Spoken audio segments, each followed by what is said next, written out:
the government shutdown updates. Trump calls for culling dead wood in government amid shutdown. And so this is the federal government on Thursday entered its second day of a shutdown amid an impasse on Capitol Hill over competing congressional spending bills. Trump and Republicans have cast blame for the shutdown on Democrats' healthcare demands, while Dems insist Republicans need to negotiate. We've seen this. How many times have we seen this? It's their fault. No, it's their fault. The Senate is scheduled to return Friday for another vote. The Trump administration has threatened mass layoffs of some federal workers during the shutdown.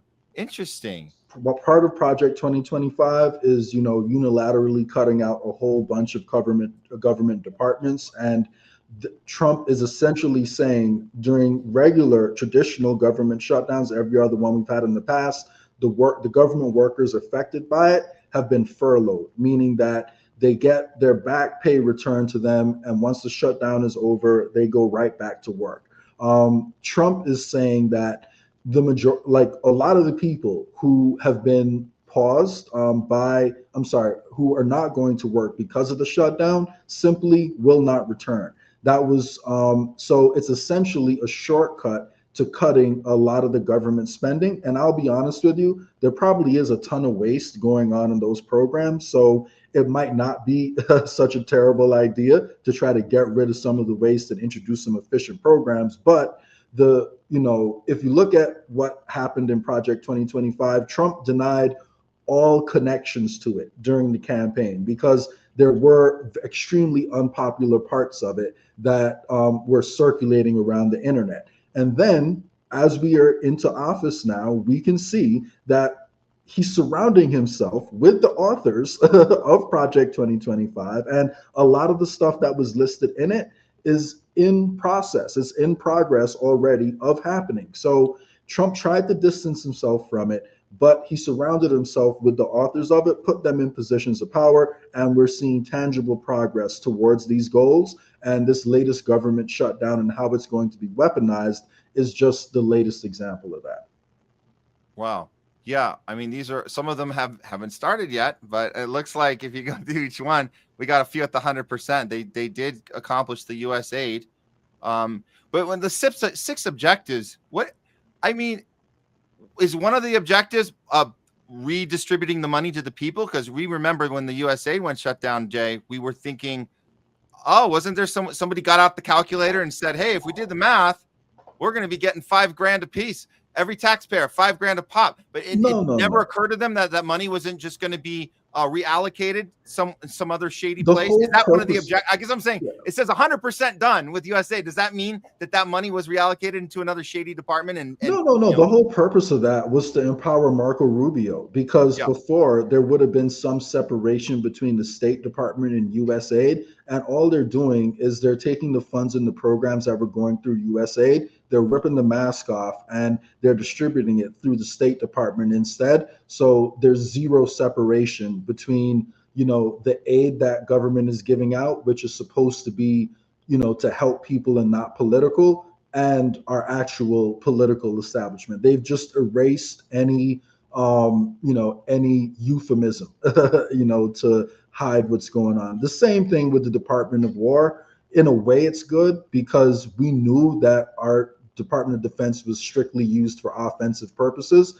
But, I believe there definitely, is something that changes in people's minds when you change it to the Department of War. It's easier to rile people up. So same thing, again, is happening here. We're taking something that has bad branding, the USAID program, and they're just giving it new branding. They pretended to eliminate it, but all the money they were giving out that helps us accomplish our foreign policy is still going out. It's just going out through the State Department instead. So we're centralizing power more. This is from the guy who's against big government, supposedly against big government, giving big government more and more and more power. So we know that the Republicans are actively blaming the Democrats. Democrats are actively blaming the Republicans. Here's one of the little tricks, and you guys got to look for these. This is the little tricks they do. They all parade around on their mainstream media outlets, and they tell you we're the good guys. They're the ones holding us up. And we used to fall for that when we were younger. We were like, oh man, The Congress, man, they just can't get along, and one side's trying to, and one side thinks the other side's trying to be harmful, the other one's trying to work. Well, here's one of the tricks. I just want to. This is like Rick Scott doing the we're gonna not take a paycheck right now to prove to you that the Democrats are the ones that are responsible. So here's him trying to sell that one on Fox News. 30, I'm a business guy, I always pass budgets. And by the way, if you didn't do your job in business, you didn't get paid. You don't show up and do your job, you don't get paid. Why are we getting paid? We shouldn't get paid if we don't do our job. We need to figure out how to work together to get our budgets done. It's as simple as that. So you're going to offer legislation to not get paid during shutdowns? Absolutely. I already have a bill. We've got a bill that we don't get paid during the shutdown. Ron Johnson's got a bill that we'll never have shutdowns. That should pass also. But on top of that, what are the Democrats doing? This is a clean resolution. All we're doing is keeping the funding. Actually, the funding is too high. It's still the Biden funding. But I don't want to shut down government, so I support it. But the Democrats, they want to shut down for whatever reason. How is this good for the country? Nobody wins with a shutdown. I hear you. And what about people at home that aren't as politically engaged as you and I are? What about people at home? How do we sell it to them in a simple way where they're on Team Fox News and Friends? I mean, how do we help us sell this in a little, a little soundbite?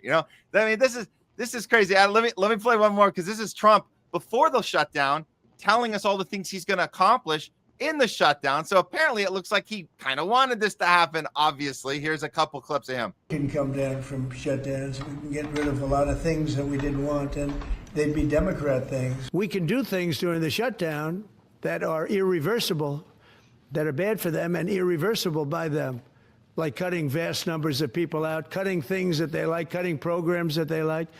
When you shut it down, you have to do layoffs. So we'd be laying off a lot of people that are going to be very affected, and the Democrats, they're going to be Democrats. I mean, isn't this seriously, though, a perfect example of how they play good cop, bad cop, and work with each other? I mean, how much clearer can it get? Trump has all these plans of things he's going to accomplish during the shutdown, which he's telling us he doesn't know if it's going to happen or not, but he's telling us all the things he's going to do, when it does happen. And these things happen to align with the Project 2025 goals. I mean, it's a big coincidence. It reminds me, I was make a quick analogy, because the way you said that, it reminds me of how the Dems sold the Ukraine war 3.5 years ago. They did it like this. They said, we have no choice. It's Putin's fault. Putin's moving in. He's forcing us into this. However, while we're there, here's how we're going to benefit. Here's all we're going to benefit so much. It's not even funny. We got so many opportunities for contracts and economic growth. And you're like, wait a minute. So was it because we were forced and we're doing, wait, what? You can't have it, but you can't say you're an opportunist and hey, it's not our fault. So it's a giveaway when you play both sides. I'm just saying. So it's a technique they've been doing to us for both sides forever. Yep, just blame the other side, man. And from that ABC article, it says the Office of Management and Budget encouraged federal employees to create out-of-office email messages denouncing Democrat senators for causing the government shutdown, according to messages reviewed by ABC News. Unfortunately, Democrats, and this is what they wanted people to say in quotation marks, unfortunately, Democrat senators are blocking passage of H.R. 5371 in the Senate, which has led to a lapse in appropriations. I am currently in furlough status. I will respond to emails once government functions resume. The text of an email template provided to furloughed Department of Labor employees says. And then it says some furloughed federal employees at the Department of Education reported their out-of-office replies were automatically reset to mimic the language above. So that screenshot that you just pulled up essentially was an analysis by Grok pointing out that the OMB has, while it's been a tool of partisan power, what's happening now stands out because it's now explicit. It's an explicit agency-wide promotion of one-sided blame in routine employee communications. So this level of overt partisanship risks eroding the OMB's perceived neutrality and could set a precedent for future administrations to weaponize the office more aggressively during fiscal crises. If similar actions occur under Democratic presidents, it might normalize the behavior. But as of now, it's an escalation from historical norms. So long story short, we're now in a situation where Trump is normalizing blaming the other side. This is another new thing that Trump is doing. So like he has broken so many things. Like in America, I don't want people to think I'm saying he's uniquely evil, but I do think that Trump is the best destruction guy, like the best demolition man, I guess you could say, that the establishment could have hoped for. And unfortunately, we are not capitalizing on the chaos right now. The establishment is capitalizing on the chaos. So I don't even know if Trump is better than Kamala would have been. I'll be honest with you, man. Like, it feels like it's literally the same thing, and they might be slightly worse or better on one or two issues, but they're all heading in the same direction at this point. It's the same outcome, but you can get there quicker. You can get there in a more manipulative way. I think that's the manipulation of the base. That's really the thing. And that's why he was handpicked for this job at this time. I don't know if he was necessarily handpicked the first time. Biden certainly was handpicked for his 4 years, but it was clear that they needed, he was like you said, the demolition man. He checked the boxes, is the guy who could sell all this stuff to his base, because his base, you guys remember, it was his base. It was the right that was questioning government overreach and questioning. I'll be honest. Yeah, I'm 100% sold that Trump was picked the first time too. And the reason why I say that is because he's been groomed by the deep state his whole life. And the timing of it was just too perfect. I could be wrong on that. I'm not 100% sure, but the Rothschilds bailed him out in the early 90s. He was mentored by Roy Cohn. I mean, he's been around Epstein most of his life. He runs in the same circles that Epstein reported to. So, it kind of feels like he's always been part of the plan, though at least in his original campaign, he did say a bunch of true things, just like AOC said a bunch of true things when she was running, just like Bernie Sanders also said a bunch of true things. But all of these people ultimately sold out. So. Yeah, there it is.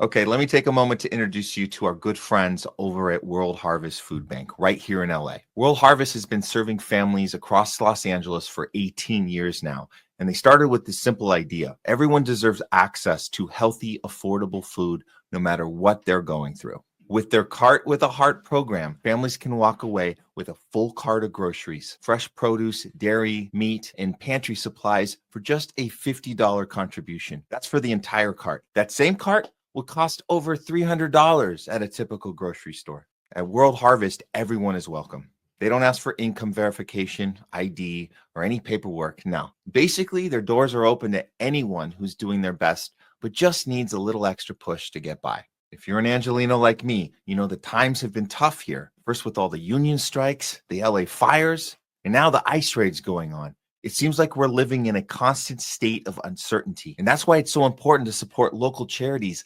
like World Harvest, because they aren't just helping the community.